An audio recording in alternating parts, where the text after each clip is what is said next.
Last time we left off, Phil told his fans when he was planning on moving out to the Seattle area. Today we explore his CT bucket list.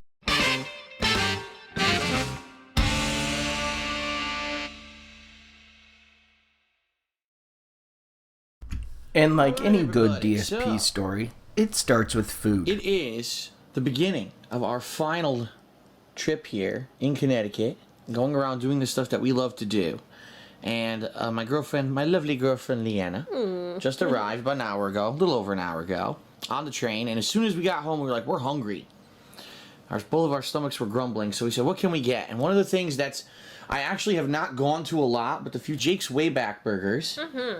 Now, the advantage of Jake's is, number one, you can get it however you want. It's not like a fast food joint where it's just pre-made one way. Number two, it's made fresh to order. And number three, you can order online, which I actually did on my computer. It took them about a half an hour to make it. We swung by. So what do we got? I got a double cheeseburger with bacon, made their way, which basically means it has ketchup, mustard, onions, lettuce, tomato, yeah. the basics that you would think of on a burger. No mayo. A chili cheese dog. Leanna has a standard burger, single burger. Their way. We have some onion rings we're going to share. And we each got a little mini shake. Mine's an Oreo mudslide, and hers is the cinnamon snickerdoodle. This place is known for how good their milkshakes are and how they have custom milkshakes every month. And this is the milkshake of the month, and it is delicious. It tastes like a snickerdoodle. So it's kind of funny that I almost never go here. Yeah, here we are, the final visit, and we've decided to do it.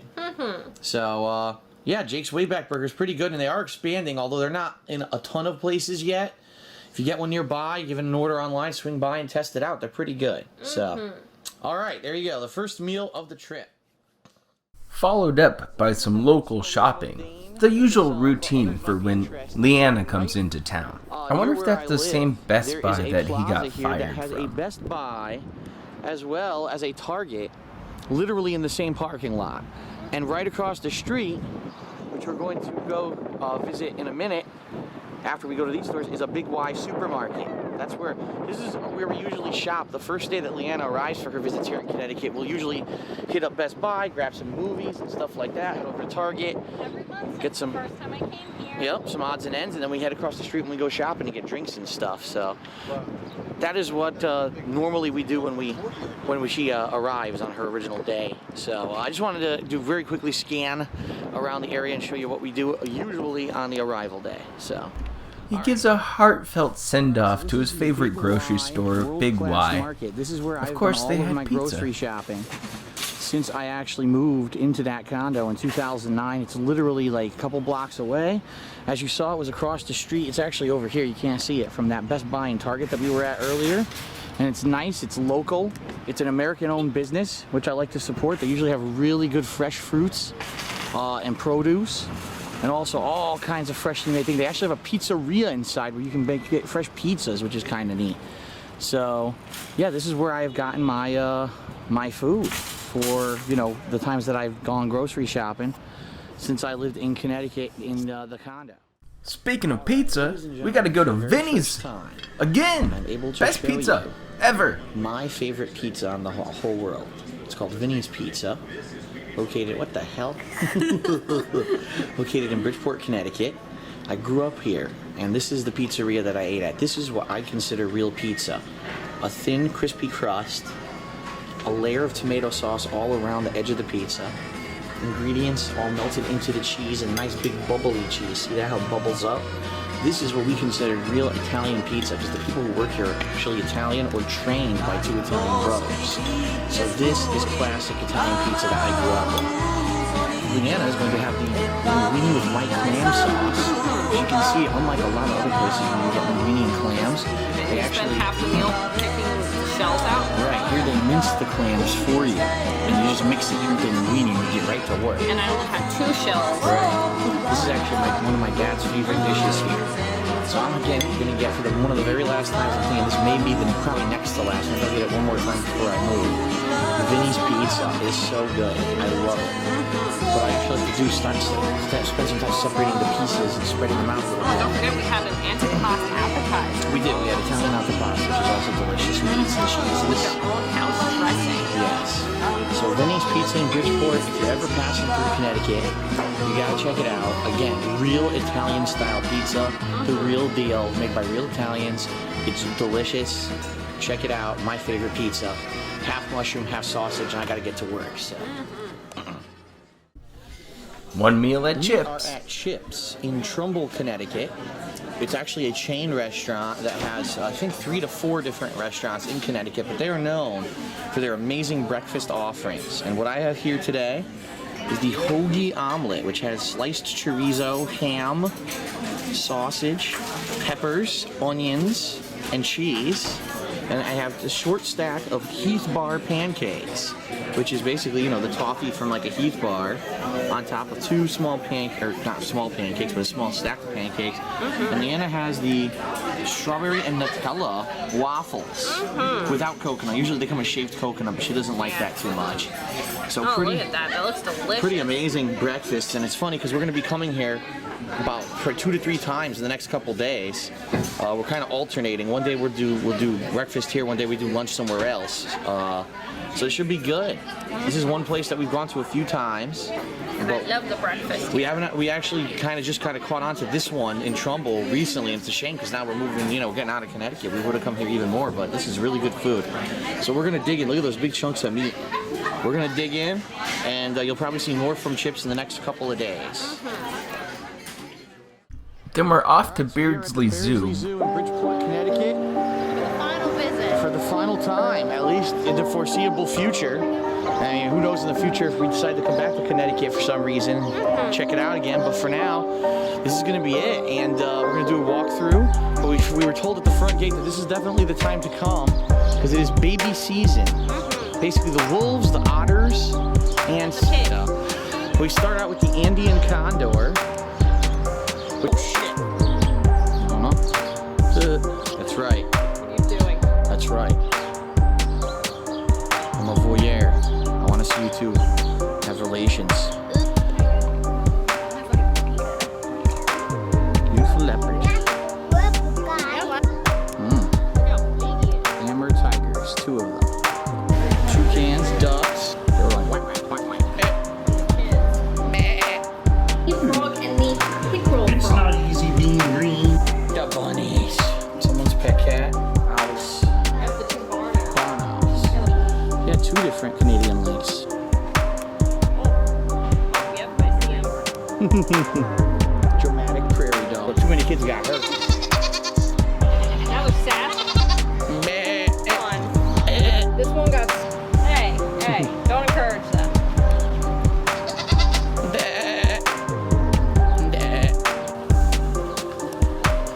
Some singing ducks. They were singing a minute ago. I missed it though. Darn it. Quack, quack, quack, quack, quack. Quack, quack. Oh, there's one came up on land. Quack, quack. Quack, quack, quack, quack, quack. The gators are hiding on the side there. Sand hill cranes. Dun, dun, dun. And the bald eagle. Hello, turkey vulture. The llama, the stinky llama. Man, it stinks. Dark. This I do not know. Oh, yeah. The newt. You are a big boy. That's a chubby bullfrog. Look, he's got a big grin on his face. He does. Welcome to my home. Oh, yeah. And then Dun, dun, dun. Wait a minute. No, don't do that. Oh, come on, man. Oh. look at their little legs. They're so fat, but they got such little legs. Turtle. Heidi ho, Kermit the Frog in the Wild here. The red wolf.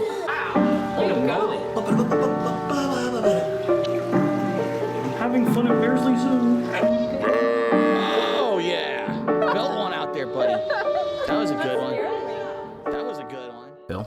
After the zoo, we went ahead and had lunch, and then haunted the local game place like a certain autistic person on the internet. It's been around for an incredibly long time. In fact, this is from the grand opening. Look at that. Pretty crazy.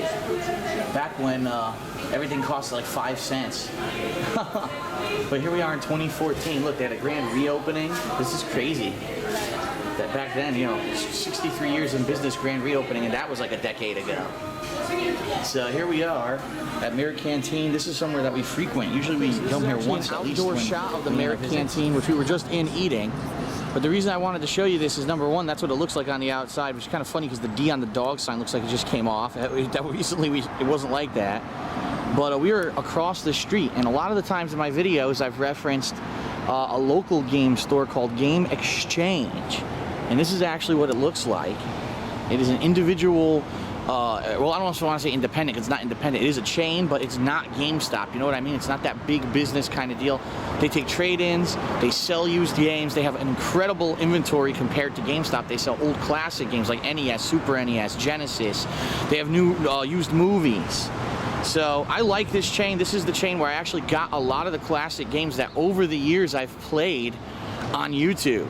Pretty much any NES game or anything like that before I went and started using direct capture that I played was purchased from a game exchange or from a game convention, but a lot of them came from Game Exchange. So definitely support them. If there are any in your local area, you may want to check them out. They're not like GameStop. They're not all about ripping you off. In fact, a lot of the times if you buy 2 games, you get 1 free. And they give some pretty decent credit for when you do trade-ins as well, not the $5 a game that GameStop gives you. So Game Exchange, definitely worth a look. If you're ever in Connecticut, it's right across the street from Merritt Canteen in Trumbull. Very good.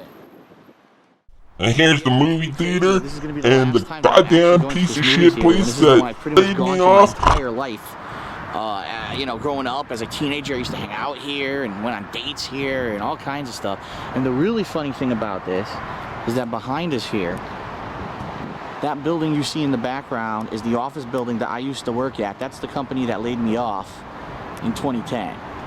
So pretty crazy to come full circle here. Here I am in the parking lot, a few hundred feet away from the company that basically tossed me off into the fucking space, mistreated me, and here they are. And by the way, since I got laid off, about half the company's gotten laid off, including my hiring manager who hired me originally back in 2007 is gone.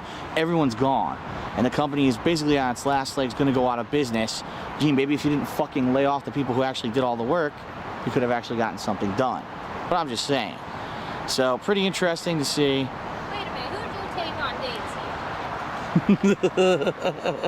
It was a long, long time ago, honey. Packing up some What you're statues. seeing is the end of about 2 hours of work that we did this afternoon. As you can see, the corner of the condo is no longer cluttered with boxes because we pulled those boxes out and we packed up all of the major models that I have here in my condo. They're all now in their boxes. A lot of people for years said, Phil, why'd you keep the boxes? Why would you keep the boxes for all those models? This is the reason why, because these boxes are full of styrofoam packing that are going to protect my statues and models when I move. So we did a lot of work. A few things got broken, which we expected. A few things went a little bit easier. Some things were a little bit tougher. But the bottom line is all the major stuff is packed up. All we got to do now eventually is rearrange this because my whole side of my condo is boxes now. I need to rearrange them, okay? But what you're going to notice is how different the condo looks. Look, no statues. Over here, look. No statues. Just take a look at the bar. Look how different this looks. There's almost nothing. I mean, the only things that you see here are video game related. For example, the sword lamp, these action figures, the little baubles here and there from games, but none of the major models are out anymore. So with a little bit more cleanup, this bar may actually finally be completely cleared up. We'll be able to use it again. And yeah, even the bookcase over here, as you can see, you can actually see the Dark Souls strategy guide. There's nothing on top. All right, Chips we are back again? to Chips for our second of 3 visits this time around. And today I decided to get something completely different. I got the Waffle Benedict. What it is 2 eggs Benedict, poached eggs on top of Canadian bacon with Gruyere cheese on top of 2 mini Belgian waffles and then 2 additional Belgian waffles with strawberries on top. And I got the Atkins omelet, which is basically meat, ham. 4 videos looking at a bed set. Is a little bit lighter. in the Cosmopolitan. Better poles. It's different, definitely a different front. Instead of the triple drawers, it's double drawers, but they're larger double drawers. Ooh, look at the craftsmanship here on the side. It's got the was it DuckTales? I forget what it's called. I don't know. I think it's called like DuckTales or something. Okay, 6 large drawers in the mirror. Here's the dresser. This would be your dresser. I don't know, like the coating on the inside is nice. It's a nice shade. Not that you'll see We it. could easily cover it if we wanted. It's not like you would ever see it with all the years to be full of clothes, but I like it, you know. And then here's one of the end table options. The end table It's option. different than the other two because it's a very traditional design, as you can see. Yeah, there's 2 different end tables you can get with it. There's this one. Plain one with a little underneath thing, put slippers or something, or magazines. Storage, slippers, things you want to put down here. The other one on the other side is nice, and here's why. It's a triple drawer, but the top drawer is actually a charging station. That's removable. Pretty You can damn deep. It's like a pull all of these out if you wanted to, So you or- could put your iPhone, Depth of a normal 3DS, drawer. you can take this out, you put longer iPad, drawers on the bottom, and it all goes right into the mirror. So I like that. I definitely like this one. That's a nice one. This is the dresser, the tall dresser. We want one of each, you know. What is the configuration? Tall chest, it's called. That would be your dresser. And then get the tall one, and then we get the short one. This is going to be a tough decision because they're all very similar. This one I'm not as much a fan of because it's very... You don't like the traditional look? No, not at all. I prefer Aw. more modern. I think I like the traditional better. I don't know. Like for I me, think, it's, like- it looks like, it looks look at one fancy. With the side there, I think it's too ornate. Like It looks simple. fancy. Oh, here's the nightstands we have to look at, by the way. the nightstands are nice because, and your dresser's nice, but mine's I think way too fancy. So it's the red color. Little door drawer here with 2 shelves. You get a regular top. What the inside of the drawer looks like. That gives me bad memories Front. from my childhood.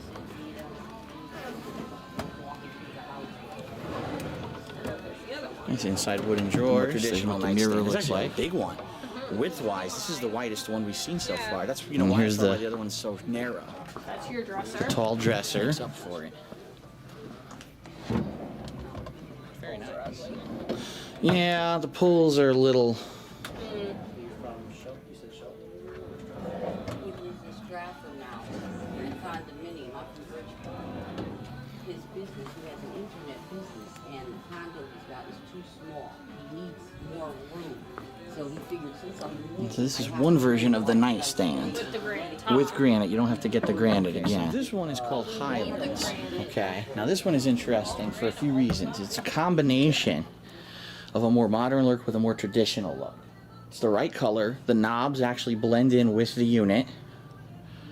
The actual mirror itself kind of matches the bed frame that we have right now. But the thing that I like the most, I think, about this set, it actually has the drawers on tracks, which means incredibly easy for me to open and close this with one hand, especially when these are full of clothing. How easy it's going to be to open and close. I mean, the ease of use of this versus the other ones we looked at, none of the other ones had those tracks. Okay, let's look at the big dresser.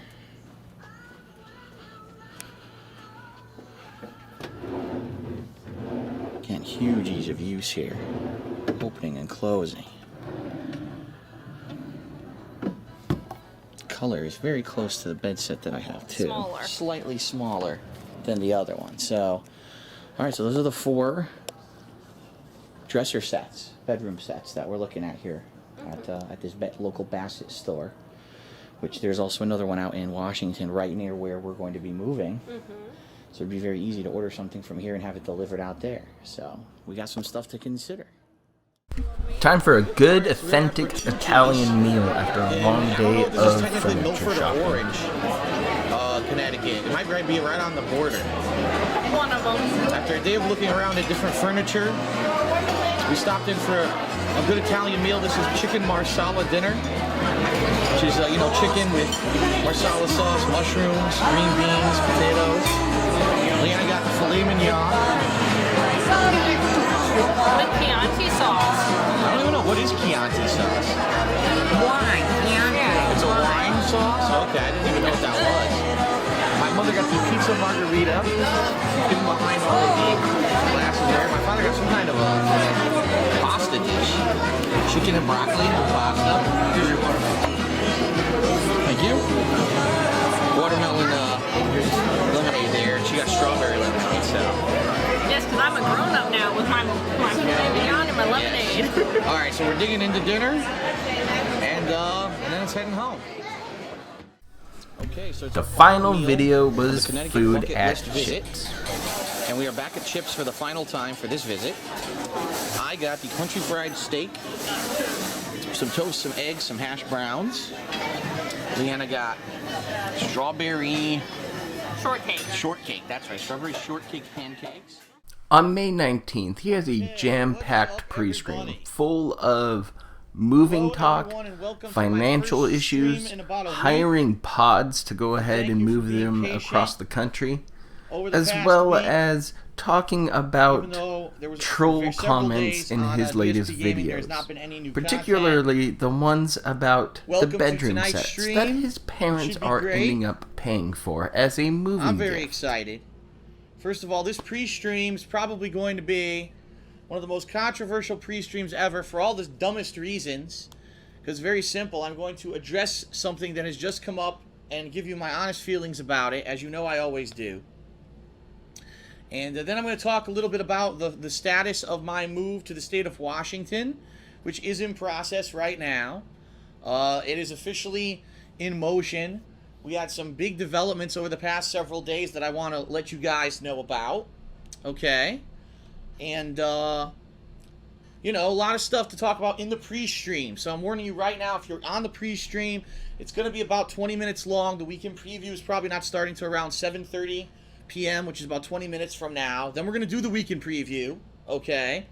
And then after the weekend preview, I'm going to switch over, get everything switched over to the PS4, and we're going to do a pretty decently long stream of MLB 14 The Show, which I'm really much enjoying this game quite a lot. Move to Washington. We've got tons of positive stuff going on right now. First of all, I got the confirmation over the weekend that we are good to go. We are closing this week. By the end of this week, I will be the owner of a beautiful new townhouse / condo in Washington State.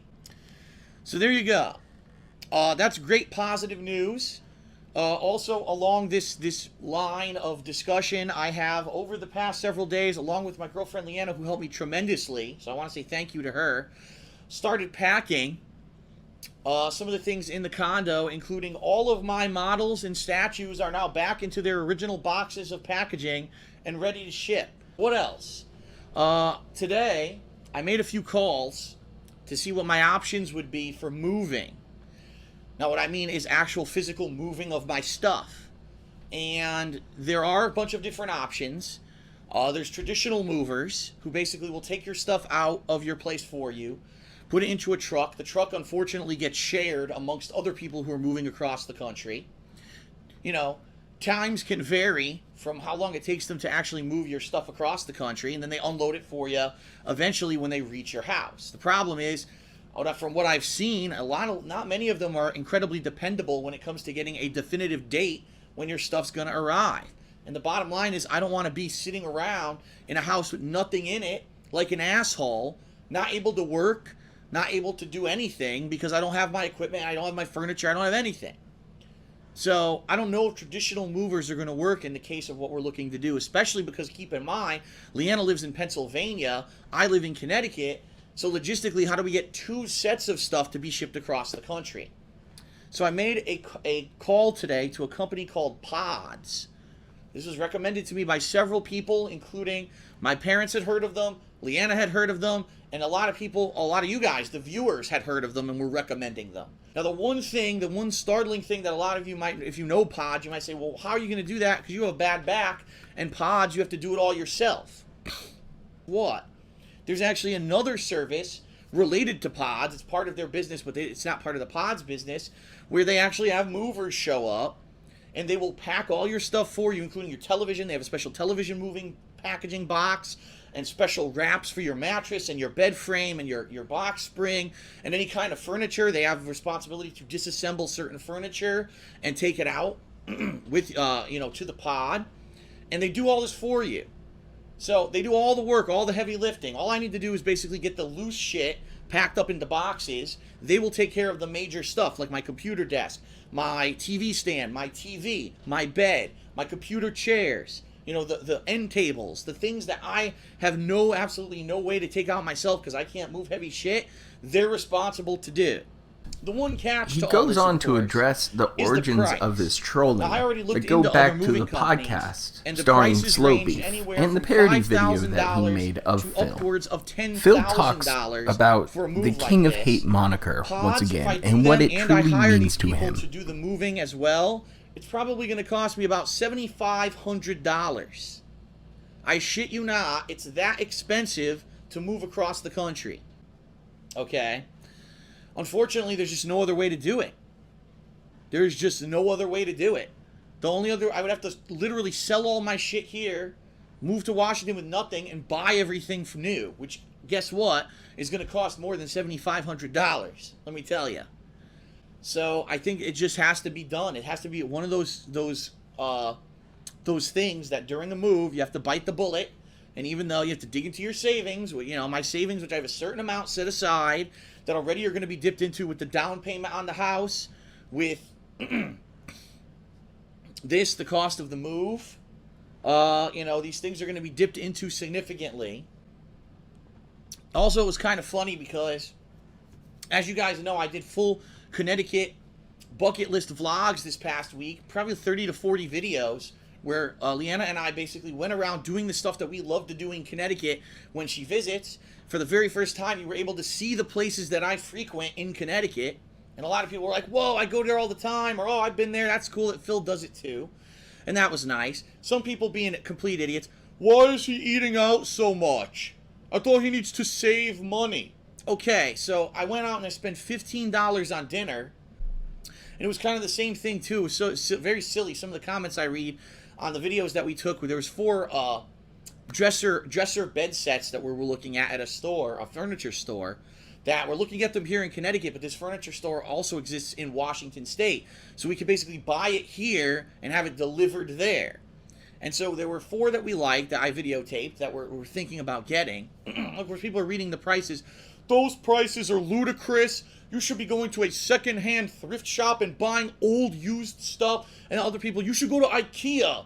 IKEA's stuff is cheap, and IKEA's stuff is great, and And I read the comments and I laugh hysterically, because it's quite obvious that people who are commenting are not in a situation like we are. So, and also one thing that I did not mention in those videos about the furniture is that the bed set is actually going to be a present from my parents. They're actually getting it for me as like a housewarming gift. This leads to a classic rant from Phil. Let's talk about the one thing, the negative thing, that I'm going to address. I promise you guys, this is the last time I'm going to address this, because I'm tired of fucking repeating myself at this point. Okay? I'm done with it. Because the bottom line is this. Since last year, since Slow Beef and whoever the other guy is, the 2 guys that get together and they rich super rye people, okay, since they made this video about me a year ago, a little over a year ago now, about how bad I was at Metal Gear Solid 2. No shit, I said I was when I started the playthrough, so they completely missed the point. But anyway, they made this video, and I guess it wasn't bad intentioned. It was just meant to be funny. A parody video of me being bad at Metal Gear Solid 2. Now, they didn't ask me for permission to do it. They didn't explain what they were doing at the time. They just did it. And I got contacted by a bunch of fans telling me there's these guys making fun of you. So, of course, I reacted badly. Should I have reacted in the way that I did? No. If I had known the frame of reference that they had been doing this to people for years and years on end, and that it was kind of almost a rite of passing that they do this to every Let's Player on the internet, I probably wouldn't have reacted as I did. The problem was no one told me that. I saw the thing completely out of reference, didn't understand it. To me, it looked like it was something mean-spirited and malicious, and I reacted negatively to it. And ever since then, that was it. That opened the floodgates. Wow, you can make a funny video making fun of Phil and his gameplay, and immediately it can fucking make you become super popular. And everyone knows this. It's become the thing on YouTube for the past year and a half. Everyone's been doing it, okay? So, I've said publicly multiple times, do not, I repeat, do not tell me when someone makes a new one of these videos, when someone makes a challenge to me that I need to win the challenge. If I don't win the challenge, I gotta quit the internet for good because I'm a horrible gamer and I'm a pedophile and I'm this and I'm that. Don't tell me about any of that shit. Because I am not in high school. I graduated from high school in the year 2000. That was 14 fucking years ago. I don't need to know about this little stupid drama queen shit between people who are so fucking immature, saying shit about me or whatever. I told everyone, listen, I'm about making positive content, focusing on the positive, pushing forward positively. I don't care that there's hundreds of thousands of people out there who watched Kojima World Order montages about me, and they think it's the funniest fucking thing ever to make fun of someone who makes his living off the fucking internet. Right? So obviously I'm doing something right if this is how I'm making my living. But they don't want to talk about that. They want to talk about how they're so much better than me so they can stroke their giant e-dicks. And they want to take the, 24 times in the 30,000 plus videos that I've said something stupid or I said something, I got baited by someone on Ask the King who gave me misinformation about a topic. So I said something dumb that obviously if I was informed on the subject, I wouldn't have said something like that. But they take that, oh, look, Phil's a hypocrite. Phil's an asshole. Phil insults people. Phil does this, he's that. I don't care about it anymore. I'm done. I'm at this point, I'm about to move to Washington State. I don't give a flaming fuck about any of it. And I'm going to tell you right now, if you fucking tweet me about it, if you email me about it, if you bother me about it, I'm just going to block you and never speak to you again. I don't care how long of a time of a fan you've been. I can't put up with this shit anymore. I still, for how many months have I been saying, I don't care, don't tell, still, today, Phil, did you hear what Total Biscuit said about you? Oh my God, you name drop him, and he says that you should name drop him, and you should go see a therapist. And I put my hands on my face. I'm like, oh my fucking God, oh my fucking God. How, in what way do I have to say it? Do I have to go to your house with a fucking brand and brand it on your fucking forehead? I don't care. I don't fucking care. I'm here to make fun, entertaining content. I am here to entertain you and in turn, because I put a smile on your face, to make a living off of it. It's give and take. I don't care who the fuck approves, gives me their stamp of approval, or who gives me the big fucking middle finger. I don't give a fuck. Alright? Total Biscuit knows nothing about me or my content. What he knows is what people tell him. People have been sending him shit saying, did you hear that Phil wished you well because you announced that you had cancer? Did you hear that Phil's been talking about you in his videos recently about how there's this big negativity on the internet and that you came out publicly and you were affected by it, saying that you're only 29 years old, you have gray hair, and you have medical issues because of it? Did you hear that Phil's name dropping you? And literally this is how they approached him. And I read his response, and his response is basically completely misinformed.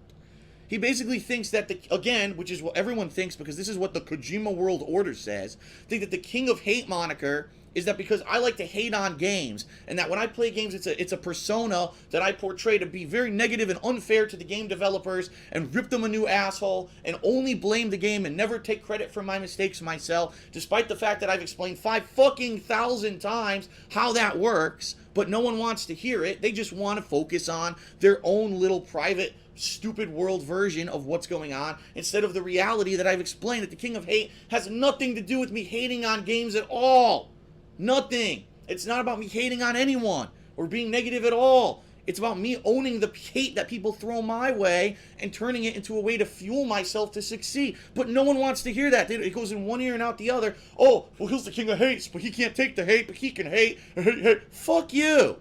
Seriously. If you can't take 5 seconds to find out what the moniker has been since day one, and you want to spew out stupid, misinformed bullshit, you're a fucking idiot. And that goes to anyone who's ever done it. I don't care if you're Total Biscuit or if you're anyone, okay? But the bottom line is Total Biscuit knows nothing about my content. If you read his response, he's completely off base. He says that I only play games to hate on them and to be negative, that every gameplay that I do is overly negative. What? Really? I wasn't aware that this was my persona. I wasn't aware that this is what I do, because it's not. That's not what it was. My content is a Joe Average guy playing games, having rage frustration and reactions to things naturally that anyone would have. And yes, I blame the game makers to some extent. Absolutely I do. But that's not the focus of my content, to sit there and say, this game sucks, the game maker's a piece of shit, the developer's an asshole. When did that ever become the focus of my content? Never. You want to know when it became the focus of my content? When people made montages only showing me doing that and cutting out the other 95% of the content. That's when it looks like that's the focus of my content. Okay? So, someone sends me, oh, did you hear what Total Biscuit? Total Biscuit doesn't know me from a fucking badger's asshole. He doesn't watch my videos. I don't watch his videos, right? The only reason I've even been talking about him is things that he's publicly stated, right? About negativity on the internet, about getting attacked, about, you know, letting it get to you, about medical issues. God's sake, I wished him well because he announced that he had cancer. How's that name dropping? What the fuck are you talking about? No, name dropping would be, oh, so I talked to Total Biscuit the other day and we were having this fun conversation on Twitter. When did I ever say shit like that? People don't even know what the fucking term name dropping means. That's how stupid they are. Okay? But I don't care if Total Biscuit doesn't know who I am or understand my content. I don't give a fuck. The fact that at the very end of his post, he said, I find Kojima World Order to be hilarious, immediately shows that he has an incorrect frame of reference. That he doesn't watch my content. He's only watched the hate montages and he thinks they're funny. Yeah, if you didn't know someone at all, if you never followed their content, if you didn't watch one of their over 30,000 videos on YouTube, the incredible body of work that they've created, and all you watched was one hate-filled montage that gave you misinformation, you'd probably think it was funny too.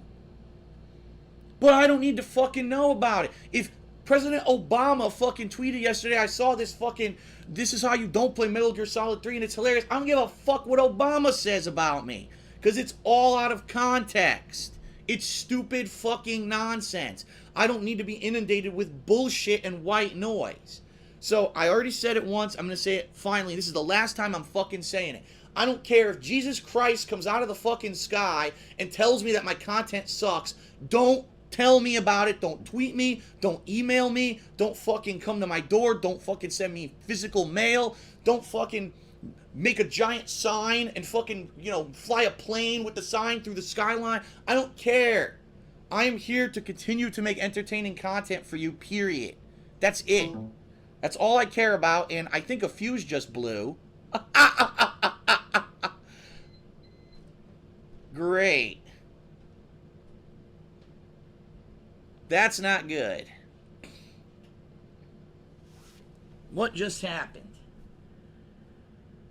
That's plugged into here. Now that will wrap up primer number 3.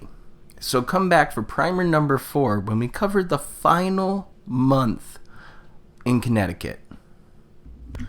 Stay safe out there, guys. Go ahead and subscribe, like, and comment on your favorite part about this video. I've been enjoying making this primer series for you guys. So thank you for being here. Thank you for being part of this channel. I appreciate it. And I'll see you guys very soon.